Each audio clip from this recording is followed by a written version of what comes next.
insane panels. We've had Binance, we've had Tether, we've had Tron. It's endless. It is endless. Now, while we are preparing for our next panel discussion, I want to remind all of the new guys that's coming through to main stage regarding our after party tomorrow night at the iconic venue of Sky 2.0.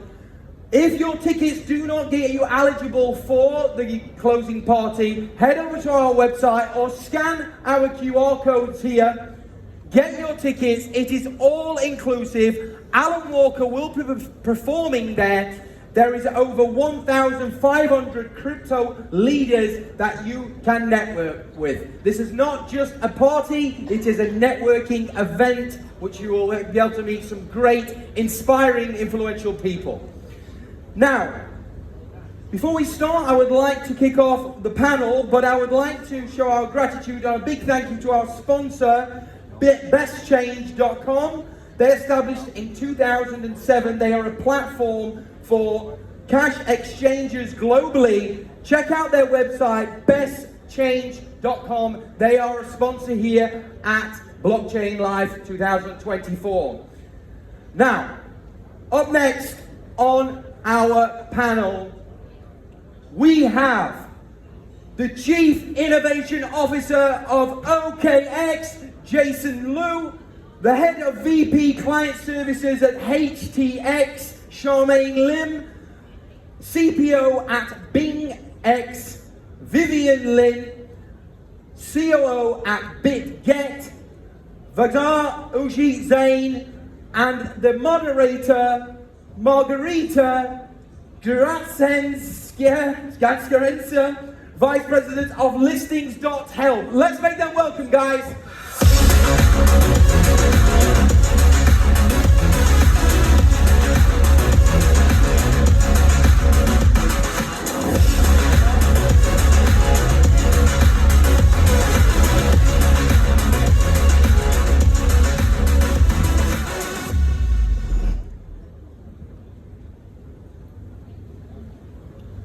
Hello. Okay, cool. We're ready to dive in. Welcome everyone to today's panel discussion on conductors in the world of cryptocurrencies and what top crypto exchanges think about 2024. My name is Margarita and I'm a Vice President at Listing.Help, one of the biggest listing agencies and also organizers of this forum. I'm super delighted to be here with you guys as you're leaders from one of the most influential exchanges in the world of crypto. And as we have only 30 minutes today, I would like to start off with you guys giving a short introduction. Why don't we start with Jason and go all the way down there? Sure. Thank you, Margarita. It's good to be back here again. I see a lot of familiar faces here. My name's Jason. I'm Chief Innovation Officer at OKX. We are a crypto platform. We provide exchange services. We also provide wallet and Web3 services. Happy to talk about the things that we have planned. Hi everyone, thanks Margarita. Yeah, I'm very glad to be back again, and looking at the crowd today, I think Blockchain Live is getting bigger and better every time we attend. So really great honor and privilege to be here today, speaking with everyone. I'm Charmaine Lim, the Head of VIP Client Services of HTX, based out here in Dubai. So everyone, if you're out here trading on HTX or haven't onboarded on HTX, feel free to reach out to me anytime. We are one of the top global exchanges since 2013, and we'll continue to do our best to provide the best services on our platform. Hello everyone. Thank you, Margarita. My name is Vivian.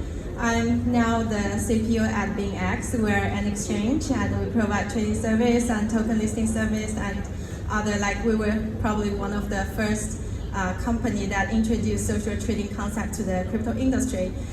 Yes, glad to see people here. I heard this time we have 10,000 people. It's a large party.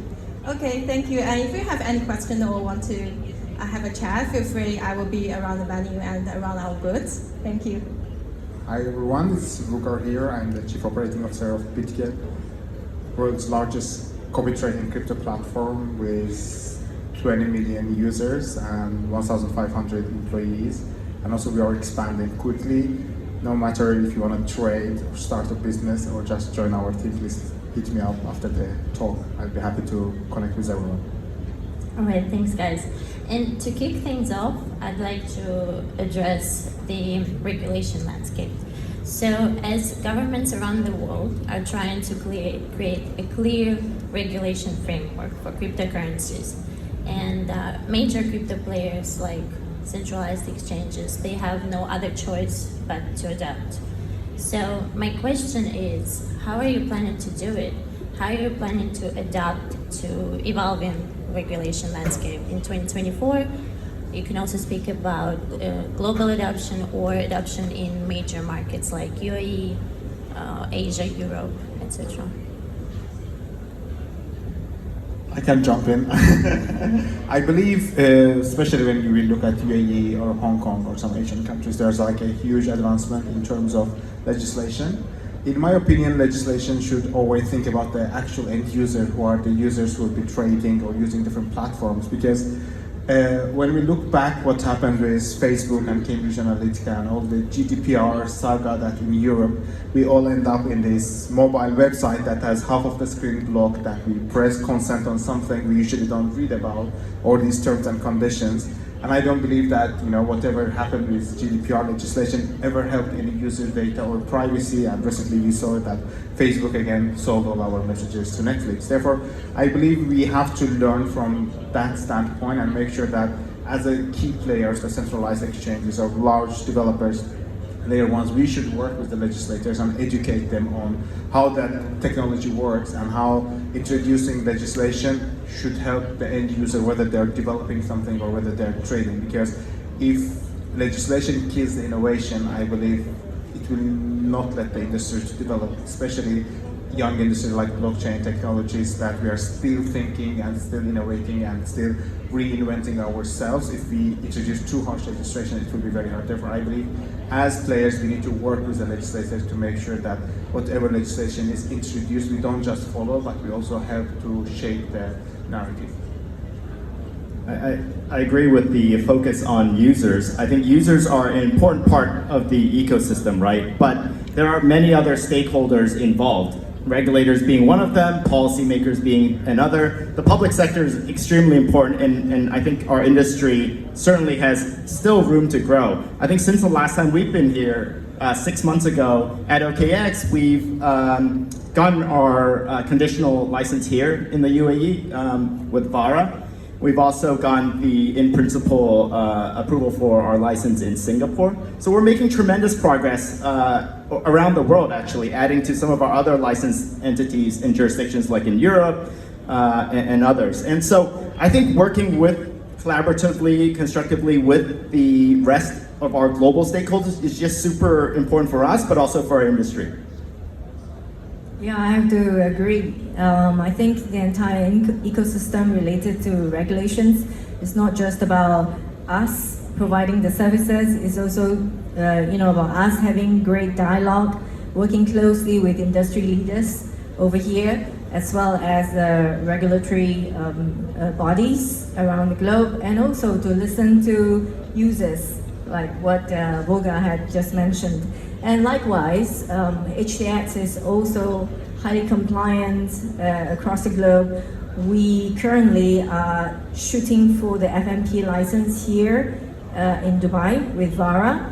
And moving ahead, we are also going to be very aligned with the MiCA licensing in Europe as well. So these are some of the initiatives that we are taking actively to make sure that we continue to lead together with the other exchanges, providing truly secure services and being compliant to the entire region across the globe. Okay, I will just add a small point here.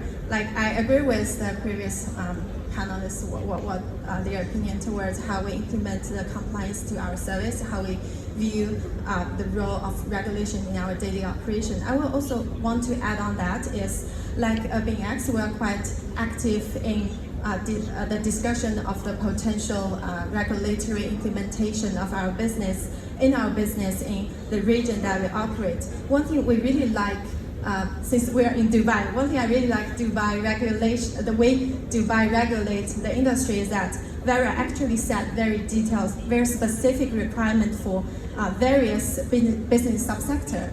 I think that clarity is super important for business operators, and I think Dubai, like Vera and FSRC, actually set a very good example for the regulators in other regions. That's very clear, easy to follow, and we know how we can really comply to those requirements. Okay, I will just. Okay, thank you guys. Yes, balancing regulation compliance and user experience as well as innovations is crucial, and I'm glad that there are a lot of measures being taken to take care of that. And speaking of advancements, today we all recognize that blockchain technology refers not only to crypto and crypto trading. So, and as we look ahead to the development of broader Web3 ecosystem, it is crucial for us to envision how we can leverage blockchain technology beyond trading. So how do you see blockchain contributing beyond trading to Web3 as we move further into 2024? Okay, I will take this first. I myself is really passionate in Web3 technology advancement and all the very fantastic application happening in this space.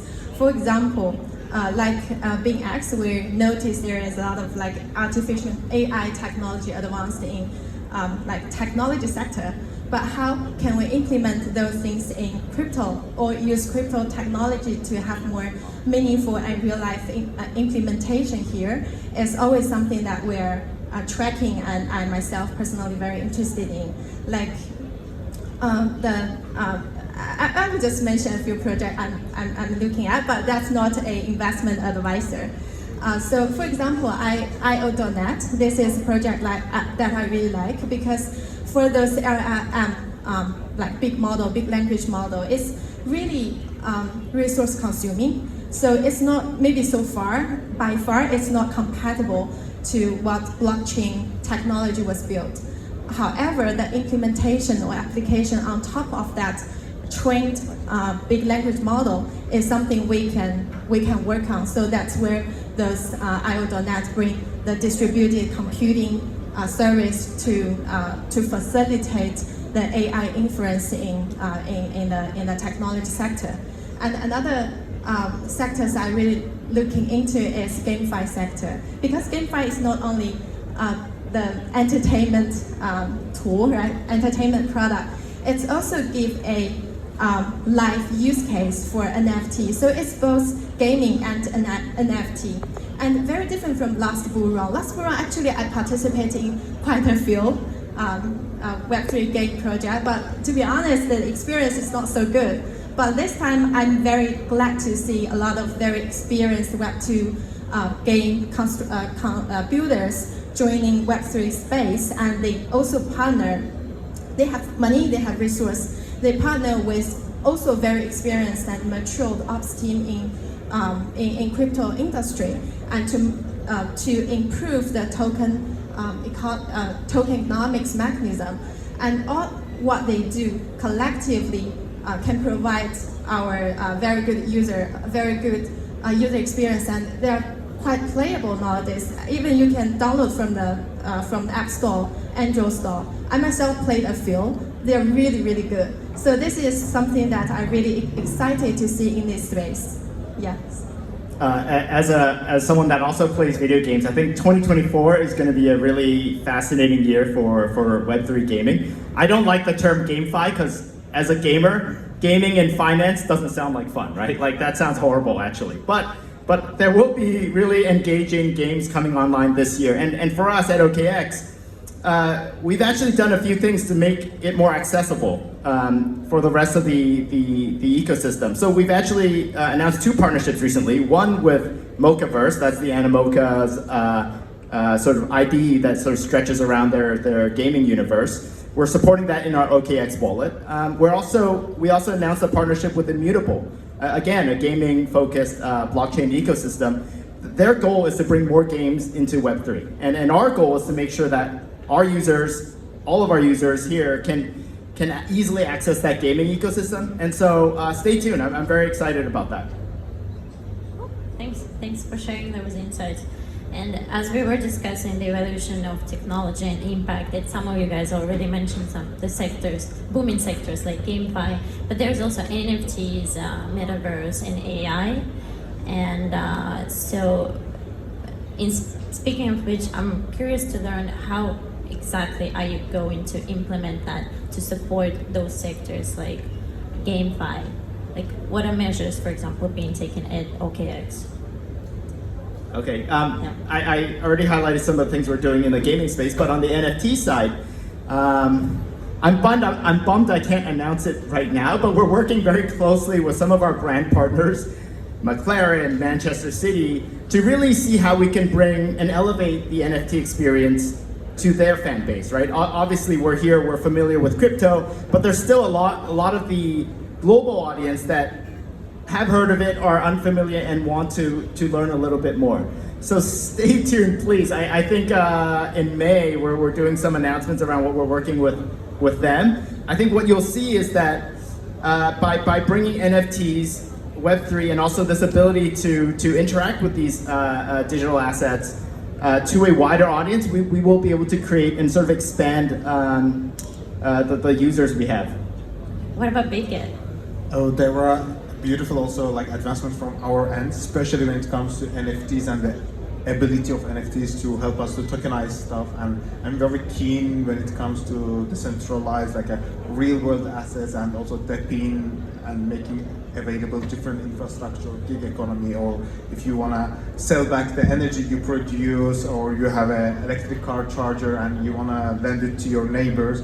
I think there are so many projects that we already listed that I'm very keen about, and we are working with different providers and developers to enable or to give a second chance to the NFTs that possible in this bull run. I hope we can all get there. But moreover than that, we recently announced the Blockchain for Use and Blockchain for Her project. It's like a $10 million fund each, where we want to educate more users and more people, not to come just trade within the platform what centralized exchanges are made for, but actually come and build and develop, because we believe there's so many opportunities and we need so much talent, not only as a Bitget, but entire economy and industry. Therefore, I think for next 2 years, we will be more and more trying to invest as much resources as possible to develop the talent, or to enable more entrepreneurs to come and build on the platform rather than trying to do everything ourselves.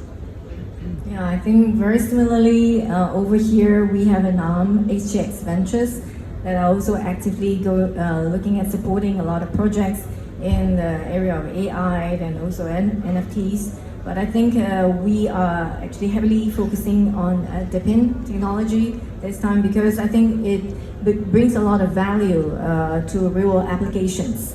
So this is mainly our focus, and hopefully with this implementation, we can reach out to more people and the mass to actually provide real world use cases to the larger community. Like you said, beyond just trading.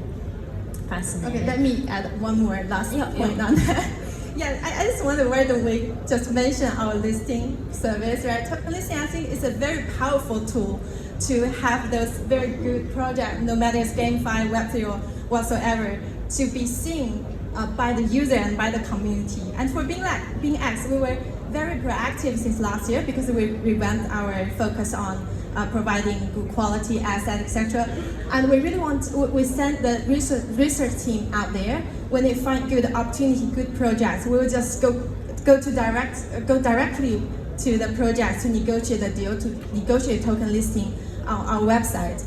Because when community really want those good projects, we really want to see those good projects. So it is also the responsibility for the exchange, for the listing team, to have those projects. This is from another angle. That's how we help improve the overall prosperity of this industry, of this sector.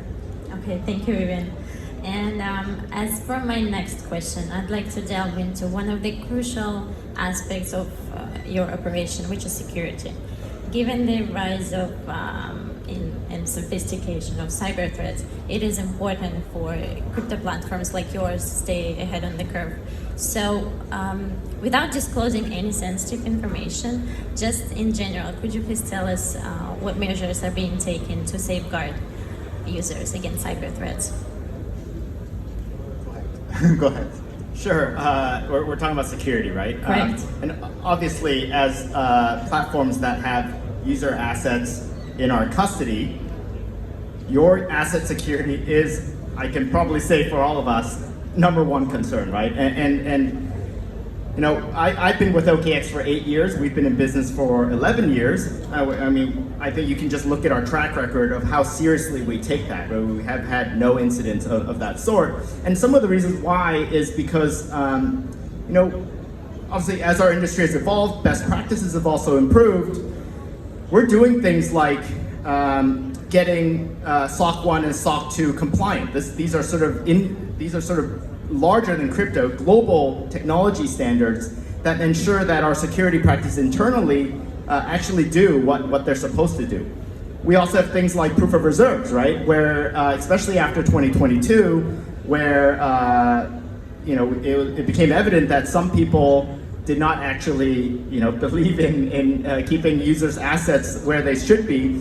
This tool allows you to individually go and verify that your assets are still there. If you deposit Bitcoin, your Bitcoin is there. We have not moved it. We show you, and you can go check on the blockchain that your assets have not been moved. And I think these are sort of very powerful tools for us to keep ourselves accountable, but also to allow the public the transparency so you can keep us accountable that we're not doing anything nefarious.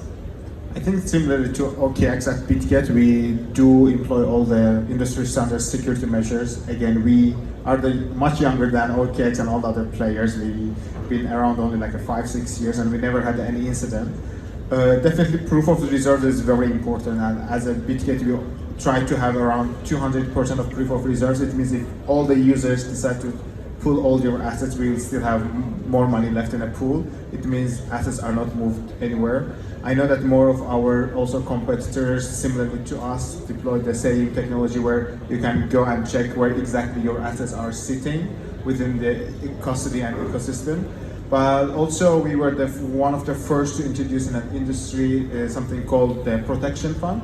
We have around more than 400 million now protection fund, which is only consists of Bitcoins. There are 6,500 Bitcoins and rest is USDT. It is the second largest protection fund after the Binance's protection fund out there. It means if anything happens, we will still have more reserves to make sure that we return the user's fund. If anything happens to our you know, fault or any misconduct happens or happens something that there's a breach or attack, which never happened before because we have the security measures in place, but in case something goes wrong, we will still have more funds to make sure that no customers are suffering at the other end. Yeah, I think you guys have touched on all the points related to security. I think beyond that, we also want to give a lot of institutional traders or large volume traders, especially, maybe also additional peace of mind with their assets if they decide to work with third-party custodial service. So at HTX, we have already integrated with Fireblocks, and we are continuing to work with partners alike to bring that service and make it available to you know, our trading community. So, you know, even if you decide that you feel safer working with, say, such third-party custodial service, we welcome you on board. Continue to trade with us. We're happy with the integration and to meet those demands that you have. Yeah, and I think Sherman mentioned a point, very good point, that partnership. Because we can, for BingX, we're comparatively a small team. We have less than 400 employees working in our company. So we cannot spend our resource spread out in all different projects. So it's very crucial for us to partner with, for example, as you mentioned, third-party custodian and other technology solution services.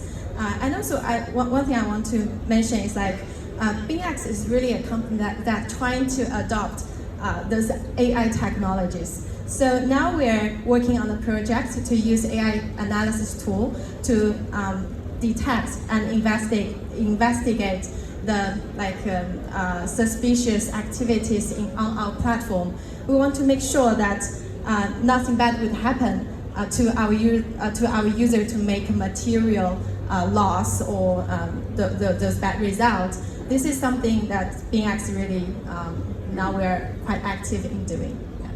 All right, thanks everyone. It is reassuring for all of us to hear that such proactive measures are being taken, and potentially in the long run we can have a more stabilized market. And as of my next question, I would like to talk more about the tug of war between centralized exchanges and the rise of DeFi.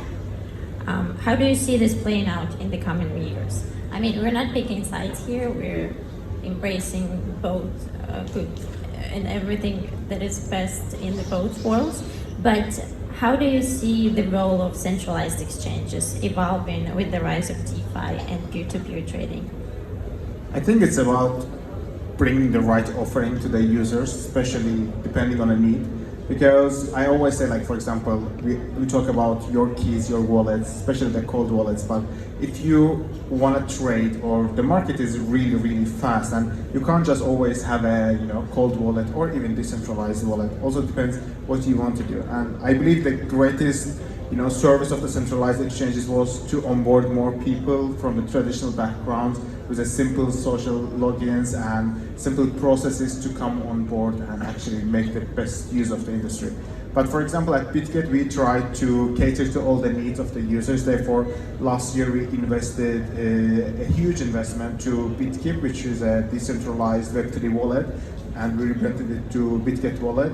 And last month, Bitget Wallet was the world's most transacting wallet, where we had more than 20 million people coming, holding the wallet, and also transacting within there. Therefore, we do definitely see a huge opportunities coming in there. But again, it also has its shortcomings, especially with the new legislations we were mentioning in Europe, where after the certain limit, users are not allowed to transact with the non-KYC wallets in the Web3. Therefore, I believe if we want still to hold assets, or let's say through DApp browsers to acquire different tokens or support a new project, definitely Web3 wallets are important. But more and more, the centralized exchanges, I believe, will be reimagining themselves into becoming like a bank-like organization, where we will be able to facilitate large transactions among the B2B organizations. For example, if tomorrow you want to go pay for your dinner or stay at a hotel or rent a car, it will be much easier to different organizations talk between each other through the centralized exchanges rather than all the decentralized opportunities out there. But is interest growing? Definitely, and shall we jump on that opportunity? We are. I think that's, just to agree. I think it fundamentally for us also, it boils down to that element of choice, right? There are shortcomings on both sides. Right now, centralized exchange services provide more of an onboarding feature, and probably someone like my mom or my dad will still always go and use the more familiar Web2 sort of centralized exchange experience. But I think as Web3 wallets have grown in capability, but also in popularity, like you said, our wallet has also seen really tremendous growth the past year. And we're seeing more use cases online that really require people to use a Web3 wallet. One example would be the rise of Bitcoin ordinals, for example, right? It's very complicated for centralized exchanges to support that, but yet you're seeing so many users go into their wallets and dive into that Bitcoin ecosystem. And so, as we've seen the capabilities improve, our wallet, for example, today already supports 90 different chains and networks. And you're seeing users start to go from, I mentioned Bitcoin. We saw a lot of people get excited about what's happening on Solana. Wallets are now more and more capable, allowing users to go in between chains and bridge and swap and do all the fun things they want to do. We already talked about gaming, right? And I think that's going to be a big wave too. These wallets are almost becoming like an operating system in their own right. They're becoming like a browser. They're becoming like a gateway where the world of Web3 is growing. And so I think this year might be that year where we see that inflection point. Also, like to add one point, I like how wallets are reimagining themselves, because previously it was very hard to transact because you had to gas fees, you had to have like a different tokens and change. But now they're learning a lot from the centralized exchanges, and now it's coming like a one-click solution. Therefore, I think the competition is rising as they learn from each other. I will add something from more general CeFi and SEX or CeFi DeFi aspects. It's like, I think they all have their strengths. For example, for CeFi, we really look on how to smooth the user experience, how to make a beautiful and seamless UI, right? But I think for DeFi or decentralized side, it's really the hotbed of the innovation. They are agile. Usually you see a very, very small team, but they make beautiful products. And also, I would say most of the DeFi projects is less capital intensive, like wallet. Wallet really heavy service, and it's a gateway. So I think as long as CeFi and DeFi really care about the user experience, they put users' best interest before their own interest. Like CeFi and DeFi, they can live happily. That's my opinion. So I think in the future, how DeFi and CeFi work together, what is the partnership really bring the landscape of the industry in the future? Sharma, you have something to Just add? one last word. I think the CeFi and DeFi can coexist. This space is, there's so much potential in this entire space and this digital ecosystem. So I don't think it's kind of a battle between us. It's really like what everyone says. It boils down to choices, giving choices to the users, and what makes more sense to you, right? What value do we bring to you? That is more important. All right, thanks everyone. Fantastic discussion. Unfortunately, that's all the time we have for today. I want to thank our esteemed panelists for joining us today. I want to thank Blockchain Live for organizing that, and I see you guys next time. Thanks for moderating. Thank you. Thanks, everyone.